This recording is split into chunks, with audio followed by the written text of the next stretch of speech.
He thought my login was a key to brilliance. He didn't know I'd already changed the locks. Tomorrow, in front of our biggest client, he'll present what he believes is genius strategy. What he doesn't know is that every slide, every chart, every number will collapse under the first real question. And I'll be right there, in the front row, watching his world implode. My name is Emma Clark. I'm 34 years old, senior data strategist at one of the largest consulting firms in New York. For 7 years, I've been the quiet architect behind projects that brought millions to the company. My colleagues call me reliable. My performance reviews praise my attention to detail. But the same line appears every year. Emma needs to work on her executive presence.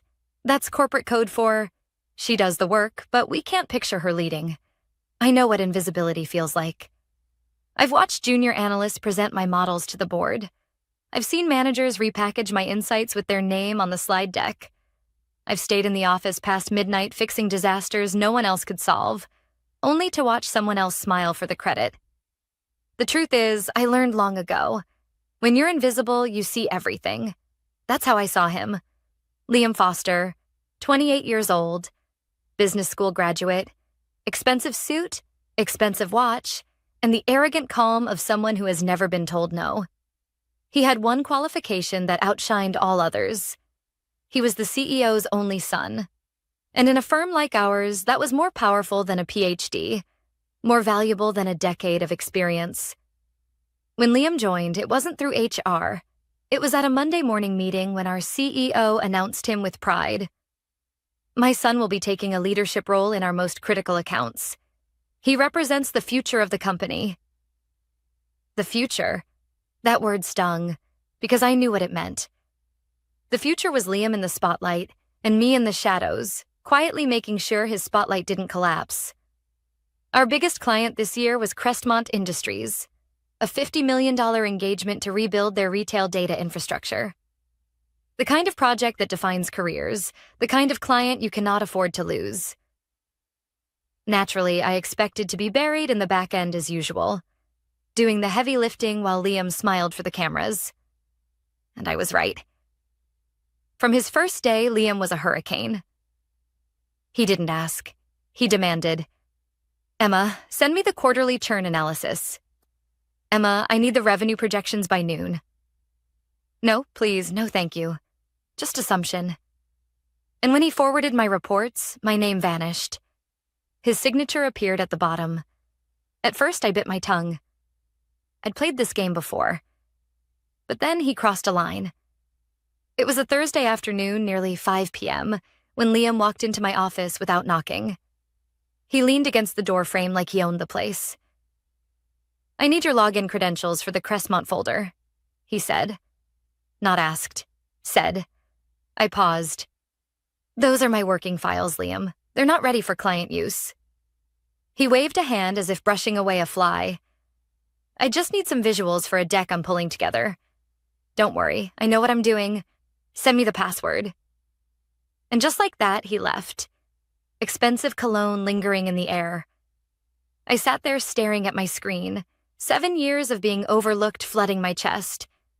How many times had I been told I wasn't leadership material, while watching leaders like Liam, who couldn't explain a single formula, take credit for my work? Something inside me shifted that day. Not rage. Rage burns too quickly. This was colder, sharper. Calculation. I opened a new folder. Crestmont Final, EC. My initials at the end, subtle enough to be ignored. Inside, I began crafting a different kind of deliverable. Not lies. No, that would be too obvious. Instead, I built analyses that looked flawless at a glance, but were catastrophically wrong under scrutiny. A retention model with inverted formulas. A revenue projection based on outdated exchange rates. A segmentation strategy pulled from demographics. Crestmont hadn't targeted in a decade. Beautiful to the eye. Fatal in reality.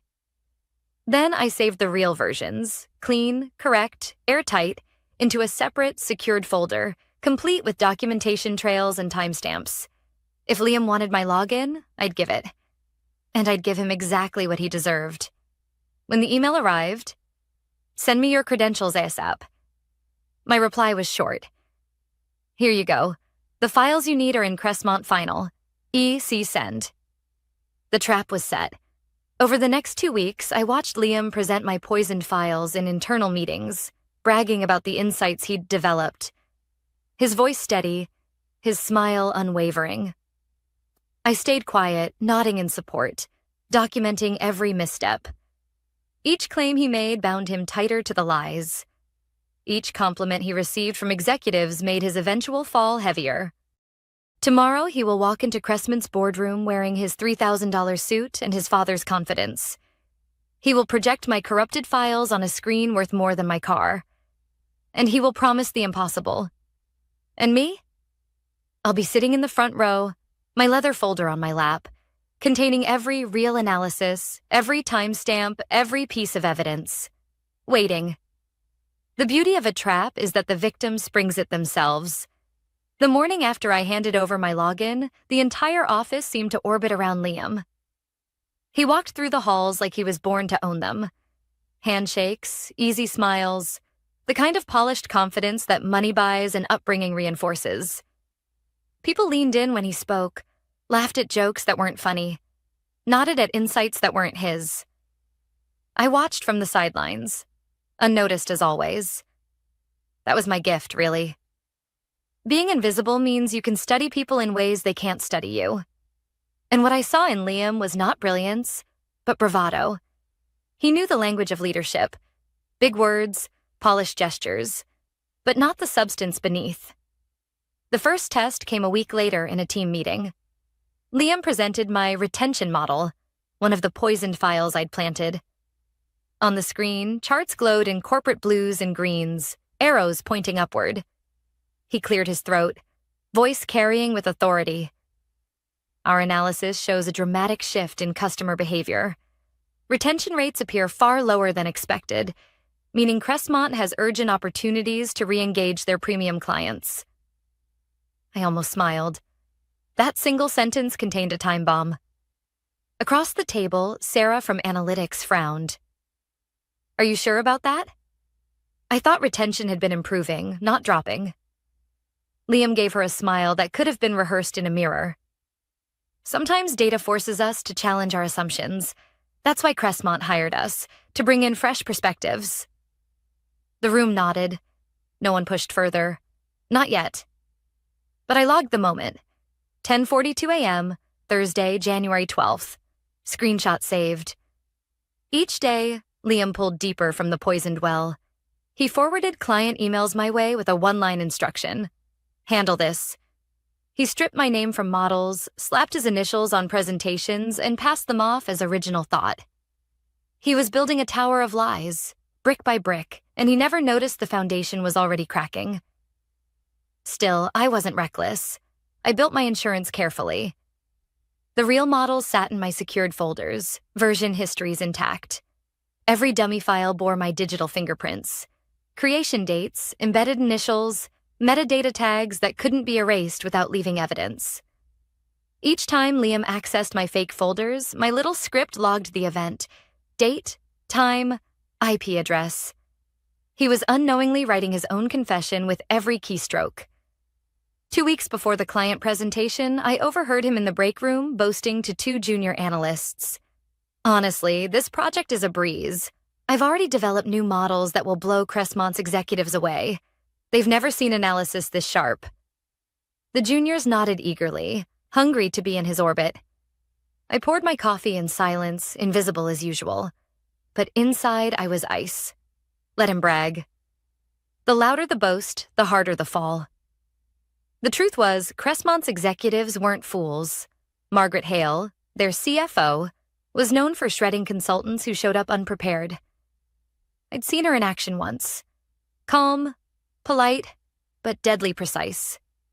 She spotted an error in a competitor's projection in under 2 minutes and spent the rest of the meeting peeling back their assumptions until nothing was left. And that was the beauty of my trap. All it would take was one sharp question, one moment of scrutiny, and Liam's masterpiece would collapse into nonsense. He'd claim 40% growth in the dead of winter, recommend stocking summer apparel in December, argue that retirees were the prime demographic for a brand built on Gen Z trends. Impossible claims, fatal mistakes. But I wasn't naive.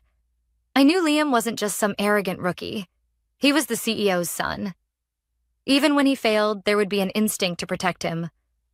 That's why my evidence needed to be bulletproof. Not whispers, not suspicions, but facts. Timestamps, logs, screenshots.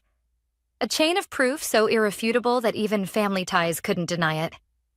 One late evening, as I organized my documentation, Marcus, the CEO and Liam's father, passed by my office. He paused at the door, surprised to see me still there. "Working late again, Emma?" I forced a polite smile. "Just making sure the Crestmont data is clean." He nodded approvingly. "That's why I trust you with the details. Not everyone has your discipline." Then he walked away, never guessing that his own son's fate was sealed in the very files glowing on my screen. By the third week, the tension in the office was tangible. Liam strutted with more confidence than ever, telling anyone who'd listen that Crestmont would double their investment once they saw his insights. Meanwhile, Sarah whispered to me privately, "Some of those numbers look strange. Are you sure they're right?" I gave her the same calm smile I gave everyone. "Trust the process. Everything will make sense soon." Inside, my anticipation grew. For 7 years, I had been the ghost in the machine, the woman no one remembered in promotions, the name left off the slides. But in 4 days, in a glass conference room overlooking the city, I would finally step into the light. And Liam? He would discover what happens when you try to steal from someone invisible. Because invisibility, I'd learned, isn't weakness. It's a weapon. The Friday before the Crestmont presentation, I arrived earlier than usual. The office was quiet, just the hum of servers and the faint whir of the cleaning staff's vacuum on another floor. I liked it that way. Silence gave me clarity. I poured myself coffee and opened the secured folder on my laptop. The real analysis glowed on my screen. Clean models, logical forecasts, projections grounded in reality. 8% growth in Q3, 5% in Q4. Manageable challenges, real opportunities, the kind of work that could stand up to scrutiny anywhere. Then, with one click, I opened the other folder. The poisoned one. Charts with inverted formulas, projections in the wrong currency, demographic targeting pulled from outdated years. Beautiful to the untrained eye, catastrophic to anyone who actually understood Crestmont's business. And those were the files Liam had been parading as his own brilliance for the past month. My little script confirmed it again. 27 separate logins from Liam, each download neatly logged. He'd even renamed the files, stripping away my initials, stamping his into the headers. The arrogance was breathtaking. That morning, HR sent out an internal email. Reminder, Crestmont presentation Monday at 9 a.m. Sharp, dress code, business formal. All hands and support roles should be prepared. In support roles. That's what I'd been for 7 years. The person in the corner, silent, fixing disasters while others got applause. But Monday would be different. Monday, I wouldn't just be in support. I spent most of the day preparing my portfolio. Every chart, every real model printed and bound in a leather folder. Timestamps, metadata, screenshots of Slack messages, even version histories. Not dramatic accusations, just facts laid out clearly, step by step. My insurance policy. By mid-afternoon, Liam strutted into my office without knocking. He leaned against the doorframe, grinning like a politician. "Big day Monday. You'll be there, right? In case they throw technical questions." His tone wasn't a request, it was an order. "Wouldn't miss it," I replied evenly. "Good." He straightened his tie and flashed that practice smile. "Not that I'll need backup. The work speaks for itself." I almost laughed. Yes, it did. That weekend, I tried to relax, but the anticipation gnawed at me. I walked around the city, sat in cafes, pretended to read. But my mind kept circling back to Crestmont's boardroom, to the moment when impossible numbers would be projected on a 12-foot screen. Sunday night, my phone buzzed with an unexpected email from Marcus, our CEO. Emma, please bring supporting documentation to tomorrow's meeting. Liam mentioned you've been keeping the technical backups. I stared at the message for a long time. Of course. Liam was already building his escape route. If things went south, he'd try to redirect blame. Say I'd given him faulty numbers or claim I'd failed to clarify. He thought he was clever, lining up a scapegoat. But scapegoats don't usually carry portfolios of evidence. I typed my reply. Of course. I'll bring everything. That night, I laid out my charcoal suit, polished my shoes, and placed the portfolio by the door. Inside, 2 stories waited. One false, one true. By 9 a.m. tomorrow, only one would survive. Monday morning, the lobby was buzzing. Consultants in sharp suits clustered in small groups, rehearsing sound bites, double-checking slides. Liam arrived like he owned the building. Expensive suit, perfect hair, that easy grin. People flocked to him, eager to be in his orbit. I walked past unnoticed, my leather folder under my arm. That was fine. Being invisible had always been my strength. We rode the elevator together to the top floor. Liam chatted with another manager about reshaping retail landscapes and innovative growth levers. Buzzwords polished to perfection. I stayed silent, focused on the floor numbers ticking upward. The Crestmont boardroom was everything I expected. Floor-to-ceiling windows overlooking the skyline, a table that could seat 20, screens larger than my living room wall. One by one, executives filed in. Margaret Hale, the CFO, with her sharp eyes and sharper questions. James Donovan, the CEO, calm and composed, the kind of leader who'd built an empire from nothing. Marcus and 2 other partners took seats along the wall. Liam sat up at the front, clicking through his slides, confident, radiant. I chose my spot deliberately. Front row, directly across from Margaret Hale. I placed my folder on the table, closed but within reach. As Liam opened the meeting with his polished introduction, I felt a strange calm settle over me. The pieces were in place. The trap was ready. All I had to do now was wait. Liam opened with confidence so polished it almost squeaked. Company overview, market trends, slides that said everything and nothing. The room eased into a rhythm. Heads nodding, pens tapping, the ritual of corporate theater. Then he advanced to the first critical slide. Revenue projections. A neat line shot up in Q4 like a rocket. 40+% growth. In December, in the Northeast. Across from me, Margaret Hale lifted her eyes from the screen to Liam, then back again. Can you walk me through the assumptions behind that Q4 acceleration? Her tone was neutral, precise. Liam didn't miss a beat. We've identified underpenetrated winter segments. With targeted promotions and optimized inventory mix, we believe Crestmont can unlock outsized seasonal demand. Optimized? How? Margaret asked. No edge, just the knife laid flat on the table. We'll shift assortment to align with the new segments, Liam said. Increase heat in categories with the highest elasticity. It sounded like English. It wasn't saying anything. James Donovan, Crestmont's CEO, leaned forward. James, he said, we have 32 winters of data. We've never beaten Q3 in Q4, not once. Liam clicked again to segmentation. A tidy cluster plot labeled primary growth 55 to 70. Retirees is the engine of a brand built on athleisure and downtown pop-ups. Margaret's eyebrow lifted. You're suggesting our growth is driven by retirees? Emerging opportunity, Liam said. A neglected cohort with high lifetime value. Margaret glanced at her tablet, then back at the slide. Our revenue is 76% 25 to 34. That's not a belief. That's our internal data for the last 3 years. A thinning silence settled. Pens stopped tapping. Liam's smile strained but held. Sometimes internal views lag the market. We're challenging assumptions. He advanced to inventory optimization. A colorful calendar grid pulsed on the screen.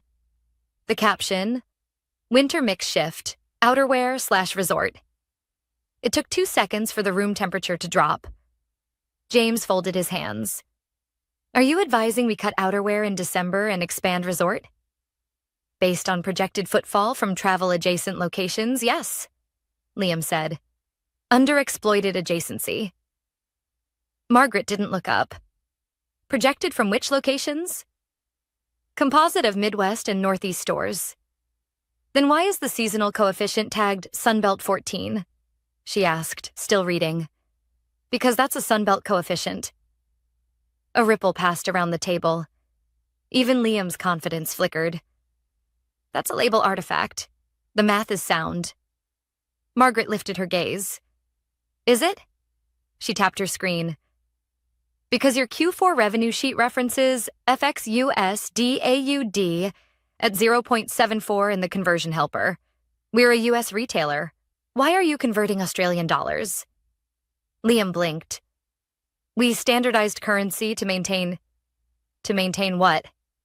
James asked, mild as snow. We sell coats in Chicago, not cairns. Someone near the end of the table coughed, the kind of cough that tries to bury a laugh. Liam's hand tightened on the clicker. He moved to churn. My inverted formula gleamed in corporate blue. Premium retention at 18%. Industry devastating.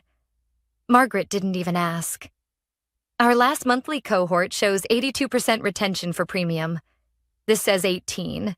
You're off by a factor of 4.5. New cohort definition, Liam said. We're using a stricter window to expose the leak. It's inverted, Margaret answered. Your denominator is wrong.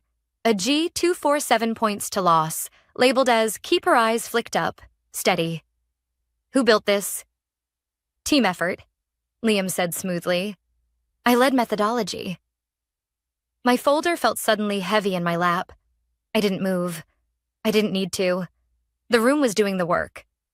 Mr. Foster, James said, voice soft enough to make everyone lean in. Do you understand our business? Silence. Liam opened his mouth, then closed it again. His father, Marcus, shifted on his chair along the wall, face unreadable. James looked past Liam, to me. Emma, is there anything you want to add? Every head turned. The old reflex, to minimize, to stay small, flashed and died. I set my folder on the table, stood, and held up an HDMI cable. May I? I asked. James nodded. Liam stepped aside, stiff as a mannequin. I connected my laptop. The screen changed. Gone were the impossible spikes. In their place, a modest 8% in Q3, tapering to 5 in Q4, with confidence intervals and notes that matched Crestmont's reality. This projection accounts for 32 winters of historicals, I said. My voice surprised me. Calm, even. Footfall declines 59 to 63% after October across your Midwest locations. Any model showing Q4 outpacing Q3 is misspecified or mixing geographies. Margaret was already nodding. That aligns with our view. I clicked to segmentation. Primary revenue is 25 to 34, 76% last year, rising to 78 this quarter. The earlier analysis used 2014 segmentation logic. Crestmont repositioned in 2019, I advanced to inventory. Outerwear is correctly weighted for December through February. The resort lift in the other deck came from Sunbelt coefficients mistakenly applied to Midwest stores. A label artifact would not redirect a formula. The range reference was wrong. No one interrupted. The room felt closer now, as if the table had quietly tightened around the truth. I moved to retention. Premium retention is 82%. The other file inverted the calculation. AG 247 points to the loss flag. Here's the corrected sheet, with audit trail. Margaret's pen hovered, then dropped. Thank you. I stopped. I hadn't mentioned Liam. I hadn't needed to. The numbers were their own witness. James tapped his finger once on the table. One question, he said to me. How did we get shown that? He angled his head toward the frozen image of Liam's slide. Instead of this? I opened the folder. Pages lay in crisp order: version histories, timestamps, access logs. "These are the preliminary drafts I keep for internal stress testing," I said.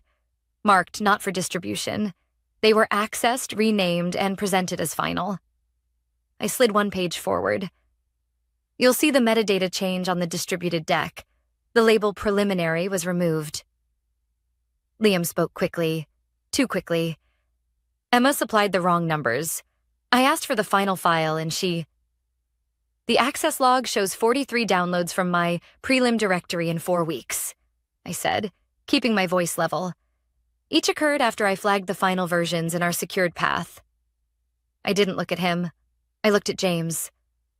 "The client deserves accurate work. This," I tapped my screen, "is accurate." Silence again, the decisive kind. James stood. "We'll take 10 minutes," he said. "Emma, please stay. Everyone else, give us the room." Chairs slid, paper rustled. Liam didn't move at first. Then he did, jaw set, eyes everywhere but mine. Marcus followed him out, a fraction too slowly. The door closed. The room felt larger. Margaret exhaled. "Emma," she said quietly, "can you deliver the analysis you just showed us under our timeline?" "Yes," I said, "with authority to choose the team. Direct access to your data. Clear sign-off protocols." James nodded once. "Good." Outside the glass, I could see Liam on the phone, pacing, one hand to his temple. For years, I'd been invisible in rooms like this. Now the room was looking back at me. The 10 minutes hadn't passed yet. But the tide had. The 10 minutes stretched into 7. The door opened. James and Margaret returned first, faces composed. Marcus came in behind them, the careful neutrality of a man balancing 2 loyalties. Liam followed last, jaw tight, eyes fixed on the middle distance. James resumed his seat and folded his hands. "Thank you for your patience," he said. "We're continuing with the engagement under one condition. Emma leads it. Effective now." He turned to me. "Authority to pick the team, direct access to our data, and a weekly checkpoint with me and Margaret. Can you accept that?" "Yes," I said. "I'll need a clean handoff today and a working session with your finance and operations leads by Wednesday." "Done," Margaret said.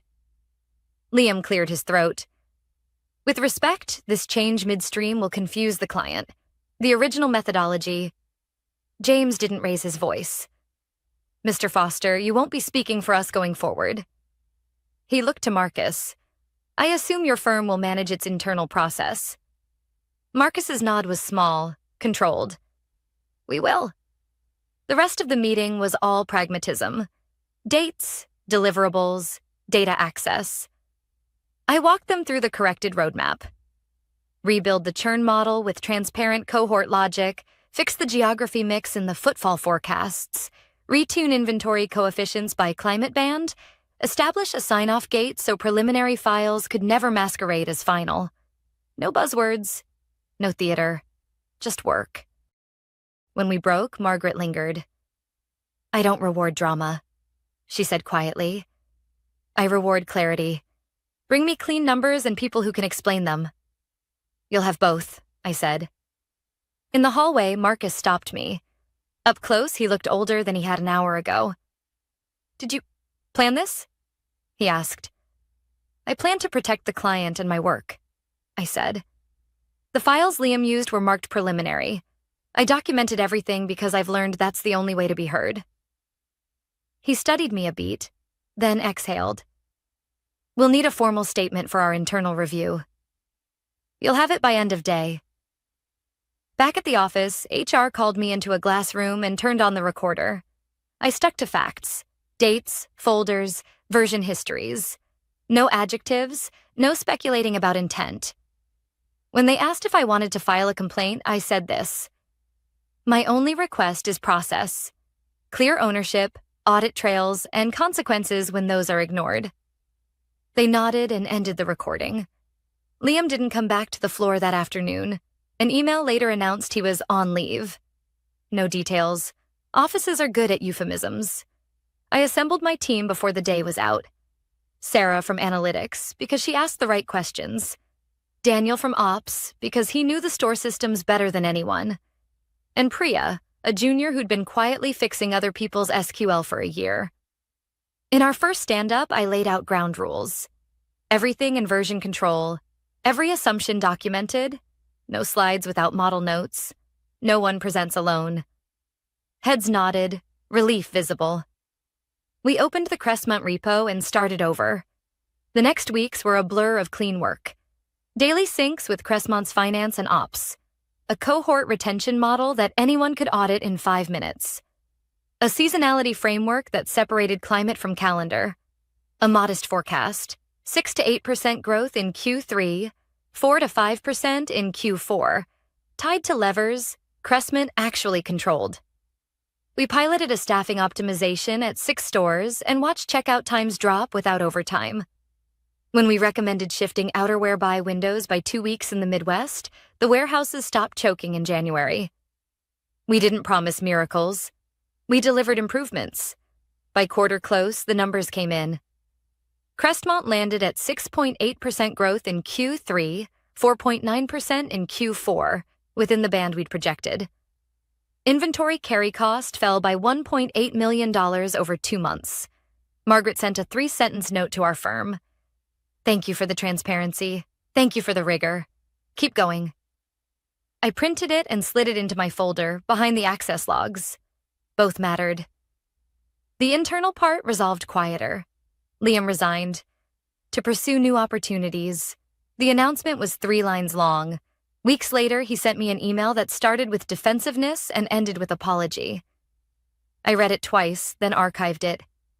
I wasn't interested in being his lesson. I was interested in not repeating mine. Marcus called me into his office on a rainy Tuesday. No small talk. You're leading Crestmont permanently, he said. And I want you to build a data integrity program across accounts. Title upgrade, budget, headcount. Present a plan next week. I'll do it if the rules are explicit, I said.